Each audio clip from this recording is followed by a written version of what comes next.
वकिली क्षेत्रात येणाऱ्या नवीन वकिलांसाठी देशातील पहिल्या ॲडव्होकेट अकॅडमी आणि रिसर्च सेंटर महाराष्ट्रात सुरू करण्याचा निर्णय महायुती सरकारने घेतलाय। त्याचं भूमिपूजन नुकतंच नवी मुंबईतील तळोजा येथे देवेंद्र फडणवीस यांच्या हस्ते पार पडलं।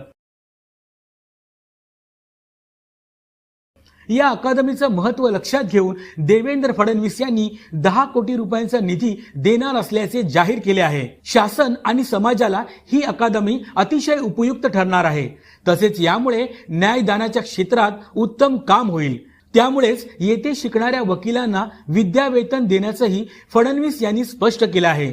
चांगले कायदे बनवण्यासाठी या अकादमीची निश्चित मदत होईल। त्यासाठीच महायुती सरकारनं हा निर्णय घेतलाय।